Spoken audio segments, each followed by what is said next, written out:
Merci infiniment à notre ami Sergueï Lavrov de nous recevoir aujourd'hui à Moscou.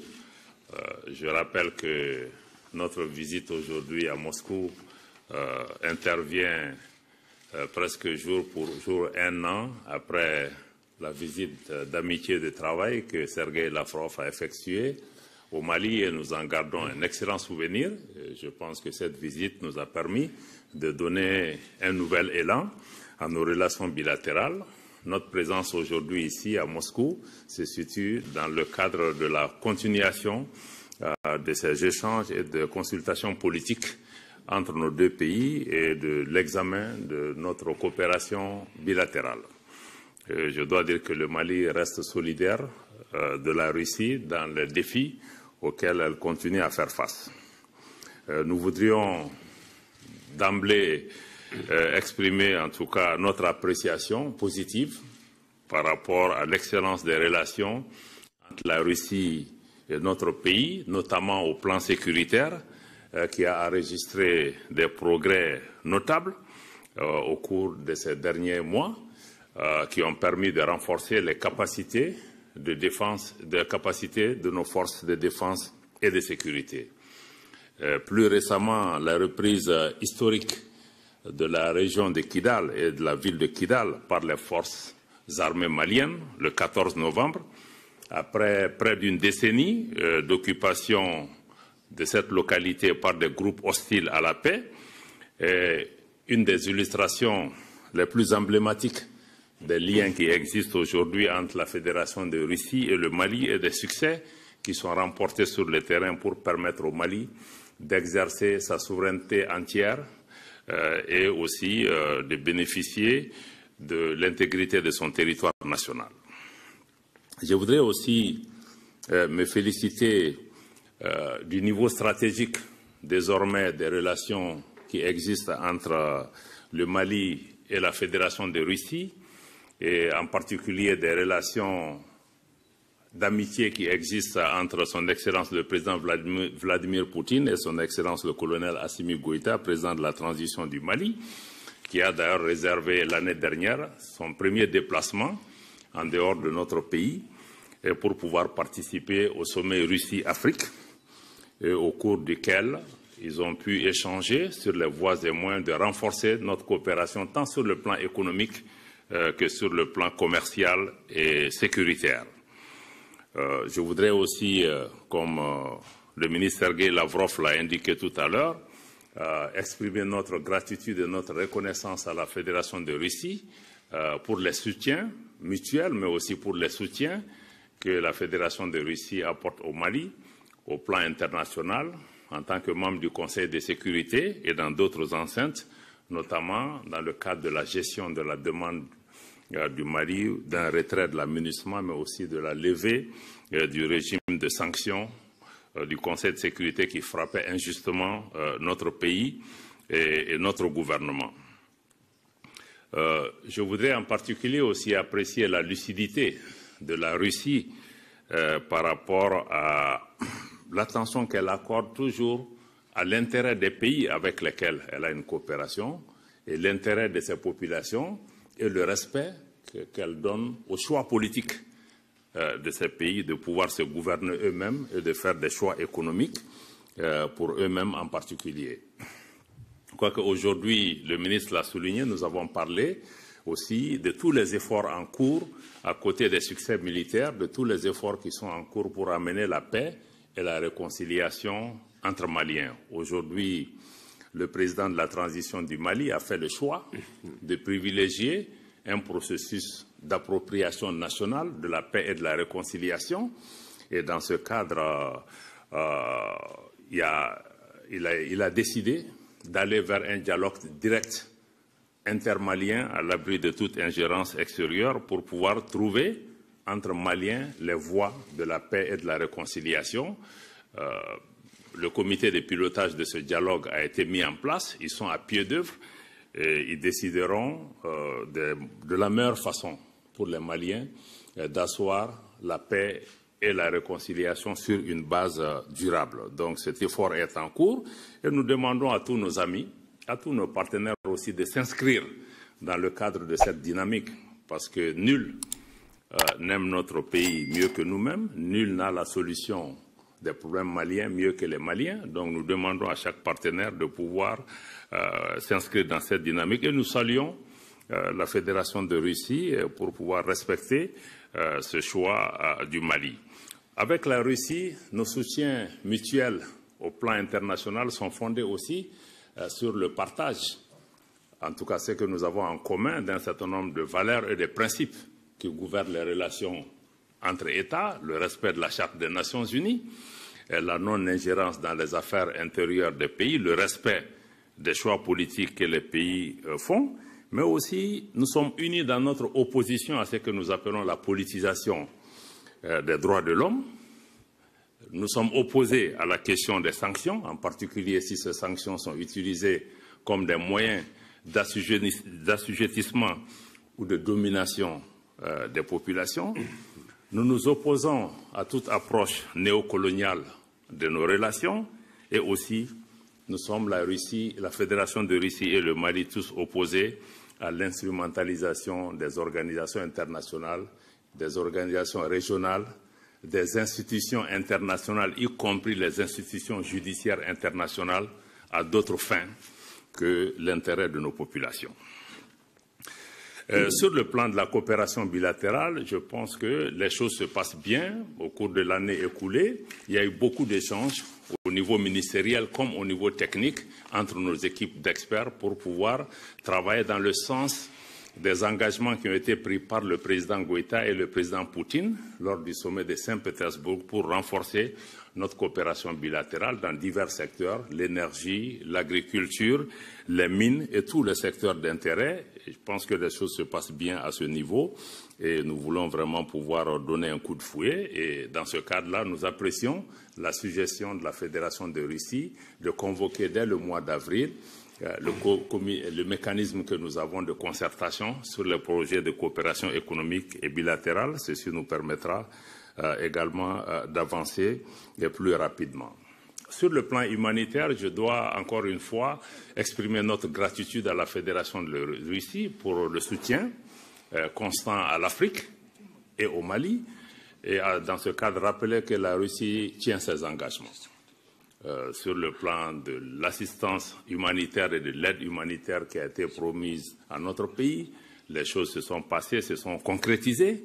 Et plus récemment, les livraisons d'engrais, de blé et même de gasoil sont effectives au niveau du Mali. Et je dois dire que ceci est un pas extrêmement important. Et sur le plan régional aussi, nous avons partagé avec le ministre Lavrov et les collègues russes les dynamiques qui sont en cours aujourd'hui dans notre région, qui sont marquées par l'affirmation de la souveraineté et aussi des choix politiques du Mali, du Burkina et du Niger d'apporter une autre réponse à la façon dont nos pays peuvent désormais travailler pour renforcer la solidarité, la fraternité entre nous et mutualiser nos efforts, tant sur le plan sécuritaire que sur le plan économique. Je crois que ce sont des données qui sont aujourd'hui importantes pour nos pays. Naturellement, nous sommes conscients des liens inextricables que nous avons avec les pays voisins et les pays de la région qui sont tous des pays voisins et amis. Et avec les peuples de ces pays et les gouvernements de ces pays, je pense que nous avons un destin commun et nous allons continuer à œuvrer pour pouvoir maintenir un niveau appréciable d'interaction avec ces différents pays.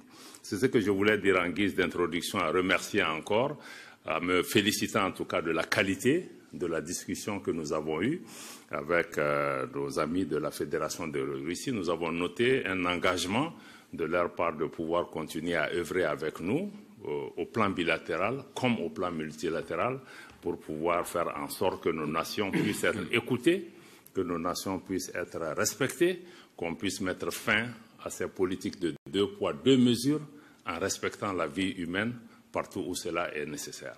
Merci beaucoup. Переходим к вопросам агентства «Спутник». Passons aux questions. Agence Sputnik. Bonjour, Maria Balarova, agence internationale Sputnik Afrique. J'ai une question pour Monsieur le ministre Abdoulaye Diop. Votre Excellence, la CEDEAO vient d'annoncer la levée de sanctions contre le Mali, mais également contre le Niger et la Guinée. Comment évaluez-vous cette démarche de la CEDEAO? Peut-on affirmer que par cette démarche, la CEDEAO reconnaît l'échec de sa politique de sanctions et comptez-vous faire le retour au sein de cette organisation? Merci pour la question. Je dois dire que je ne veux pas commenter une décision qui a été prise par une organisation à laquelle le Mali n'appartient pas. Et vous le savez, le mois dernier, le Mali, le Burkina et le Niger ont saisi officiellement la CEDEAO pour indiquer qu'ils se retirent sans délai de cette organisation. Cette décision a été prise sur la base d'un certain nombre de constats.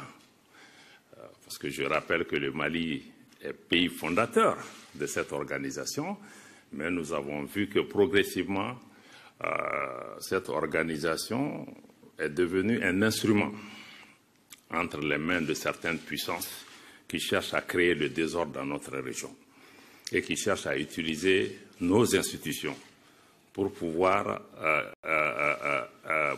créer des problèmes au pays, créer même une menace, parce que l'organisation a mis sur la table une menace d'agression militaire contre un de ses États membres au moment où notre organisation, il y a un pacte de non-agression entre nous. Le Mali a été sous sanction pendant près de 8 mois, un pays enclavé dont la population a été meurtrie. Nos institutions bancaires ont été utilisées, nos fonds ont été confisqués au niveau de ces banques. Le Niger a vécu la même situation. Le Mali s'est élevé contre le fait que nos institutions deviennent des armes contre nous-mêmes, nos populations et constituent une menace. Et par rapport à cela, nous n'allons pas continuer juste à dénoncer. Nous avons décidé d'apporter aussi une réponse géopolitique en nous mettant ensemble avec un certain nombre de pays avec lesquels nous partageons les mêmes réalités, mais aussi la même vision de solidarité entre les pays, d'établir des liens de fraternité et de respect mutuel et de nous mettre à l'abri des situations d'ingérence. Donc, je pense que c'est ce qui est important aujourd'hui à retenir dans le cadre de l'Alliance des États du Sahel. Nous travaillons pour réaliser ce que nous n'avons pas pu réaliser dans le cadre de la CEDEAO. Merci beaucoup. Merci. Телеканал Арти. Chaîne RT en français, Igor Koroshenko. Question à Sergei Lavrov. Monsieur Lavrov, vous avez déjà évoqué le fait que la Russie continue à accorder de l'aide humanitaire au Mali, notamment au niveau du blé, au niveau du gazole. Comment la Russie envisage d'aider le Mali à surmonter les problèmes sociaux et économiques? Deuxième question aux deux ministres, je vais le poser en français, s'il vous plaît. La mission de maintien de paix de l'ONU a conclu son travail. Donc, comment pouvez-vous évaluer son travail qui a duré 10 ans? Et donc, quelles sont les perspectives de la coopération dans le domaine de défense entre les deux pays? Je vous remercie.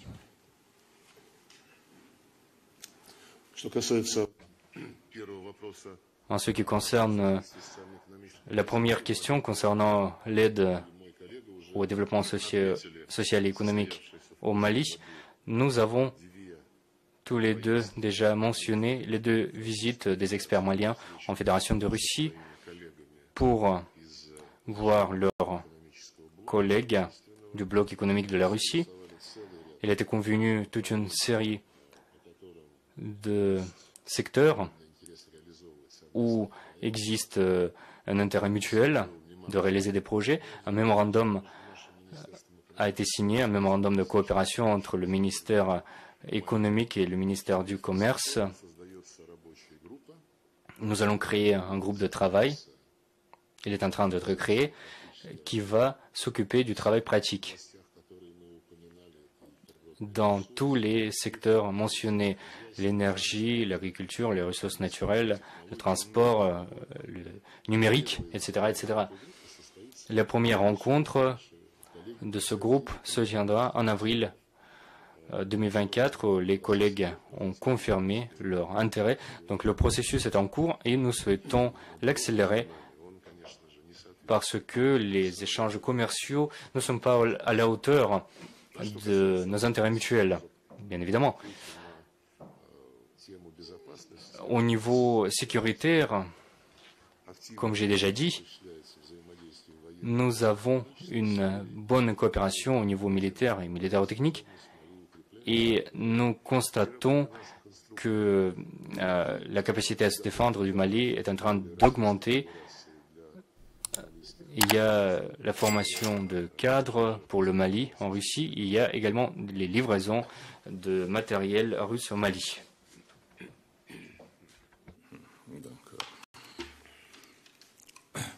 Merci. Sur la question relative à la MINUSMA, c'est vrai, depuis le 31 décembre, la MINUSMA s'est retirée du Mali après 10 ans. 10 ans au cours desquels la mission n'a pas répondu aux attentes des populations maliennes. Mais en disant cela, je voudrais m'incliner devant la mémoire des personnes étrangères comme maliennes, civiles comme militaires, qui ont perdu la vie et qui se sont sacrifiés par rapport à cela. Malheureusement, la mission de maintien de la paix n'était pas adaptée parce que nous sommes dans une situation de menace et de guerre asymétrique, de présence de groupes terroristes, pour une mission qui est chargée de maintenir la paix, comme le secrétaire général des Nations Unies lui-même l'a reconnu, une mission qui est chargée de maintenir la paix là où il n'y a pas de paix à maintenir. Donc elle n'était pas adaptée. Donc des moyens importants ont été engagés pendant ces 10 dernières années qui n'ont pas produit le résultat. L'insécurité n'a fait que se propager au Mali. Et il fallait changer de paradigme. C'est pourquoi, avec l'avènement de la transition, le président Goïta et son gouvernement ont décidé de mettre en avant le fait que la sécurité du Mali doit reposer en premier lieu sur l'épaule des Maliens. Et que par rapport à cela, il fallait renforcer les capacités de défense et de sécurité du Mali. Et en termes de formation, en termes d'acquisition d'équipements et de moyens importants, c'est pourquoi c'est important de signaler ici que c'est dans ce cadre que la coopération avec la Russie a été redynamisée et renforcée pour pouvoir apporter au Mali, qui n'avait même pas accès, malgré qu'on ait l'argent, mais beaucoup de partenaires refusaient carrément de nous vendre ces équipements. Donc, les capacités de défense ont été renforcées pour pouvoir répondre à cela. Et les résultats sont là. Parce qu'aujourd'hui, comme je l'ai indiqué, dans le cadre du processus de retrait de la MINUSMA, l'État malien a pris le contrôle de toutes les emprises qui étaient celles de la MINUSMA, mais aussi par emprise, il y a des localités qui n'étaient pas sous le contrôle de l'État malien.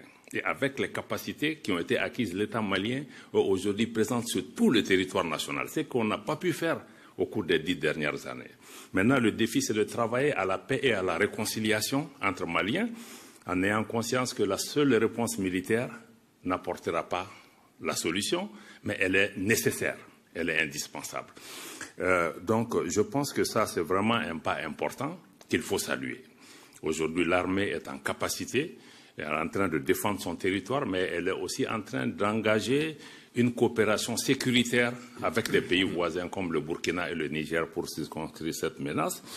En termes de perspective, je pense qu'il faut continuer à renforcer cette coopération militaire avec la Russie, mais aussi avec beaucoup d'autres partenaires, comme la Chine, la Turquie et d'autres, qui travaillent avec nous et qui sont désireux de renforcer cette coopération sur le plan militaire. Et il y a aussi la formation. Nous saluons le fait que la Russie accepte aussi de recevoir beaucoup de nos militaires en formation ici. Mais à côté de cette coopération militaire, notre désir aussi, c'est de diversifier la coopération et aller vers une coopération économique et commerciale dans tous les secteurs, ce qui nous permettra de pouvoir travailler dans la durée pour avoir une relation, comme il l'a dit. Le volet sécuritaire est très en avance, mais comment élever la coopération économique et commerciale à la hauteur de ces bonnes relations sur le plan sécuritaire et sur le plan politique? Je vous remercie.